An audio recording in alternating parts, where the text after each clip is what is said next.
10월 11일. 쉽고 짧은 뉴스. 집값 급등. 여야의 책임 공방전. 안녕하세요. 서울 집값이 계속 오르면서 여당과 야당이 서로를 향해 손가락질하고 있습니다. 13일부터 시작되는 국정감사와 내년 지방선거를 앞두고 벌어지는 정치 공방인데요. 각자 뭐라고 하는지 한번 들어보시죠. 먼저 현실부터 볼까요? KB부동산 자료를 보면 지난달 서울 아파트 평균 매매가가 14억 3,621만 원입니다.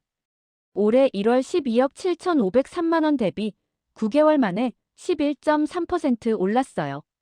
당분간 공급이 부족할 거라는 전망과 전 세계적으로 돈이 풀리면서 현금 가치가 떨어지는 상황이 겹쳤기 때문이에요.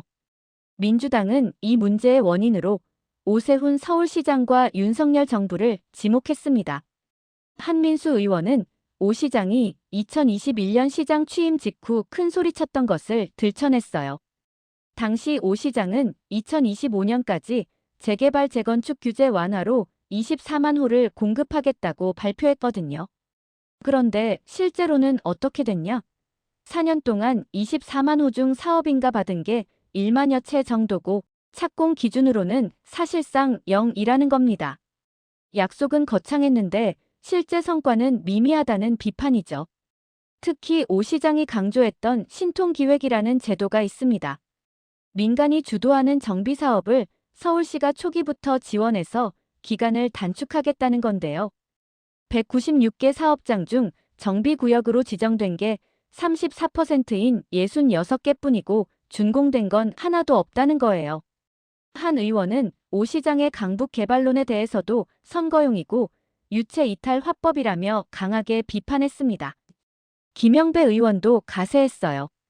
윤석열 정부 3년을 포함해서 서울에 제대로 된 주택 공급이 거의 이뤄지지 않았다고 주장했습니다. 반대로 국민의힘은 완전히 다른 얘기를 하고 있습니다. 이재명 정부의 규제 정책이 문제라는 거죠.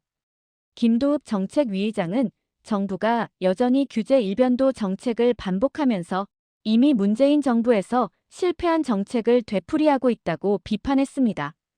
특히 지역 격차 문제를 지적했어요. 수도권과 지방 아파트 가격 격차가 17년 만에 가장 크게 벌어져서 지방의 값싼 아파트 12채를 팔아도 서울의 고가 아파트 한 채를 살 수 없을 정도라는 겁니다. 국민의힘 관계자는 더 나아가서 문재인 정부는 부동산 정책 실패로 정권이 교체됐다며 이재명 정부의 부동산 정책 난맥상을 집중 부각할 것이라고 선언했습니다. 여기서 왜 양쪽이 이렇게 민감하게 반응하는지 배경을 알 필요가 있습니다. 2018년 6월 지방선거 당시 서울 아파트 평균 매매가는 7억 3,170만 원이었어요. 그런데 2022년 6월에는 12억 7,992만 원으로 무려 74.9%나 뛰었습니다. 당시 국민의힘은 집값 급등을 무기로 대선과 지방선거에서 모두 승리했어요. 민주당 입장에서는 악몽 같은 기억이죠. 더 심각한 건 인구 구조 변화입니다. 민주당 핵심 지지층인 35세에서 49세 서울 인구가 2018년 244만 명에서 2022년에는 215만 명으로 지난달엔 201만 명까지 줄었어요. 집값이 오르니까 젊은 층이 서울을 떠나는 거죠. 그 사이 서울 인구 평균 연령은 41.9세에서 43.8세, 45.2세로 계속 높아지고 있습니다. 정리하면 서울 집값이 올해만 11% 이상 오르면서 내년 지방선거를 앞둔 여야가 책임 공방을 벌이고 있습니다. 민주당은 오세훈 시장과 윤석열 정부가 약속한 24만 호 공급은 어디 갔냐고 따지고 국민의힘은 이재명 정부의 규제 정책이 문제라고 맞받아치고 있어요.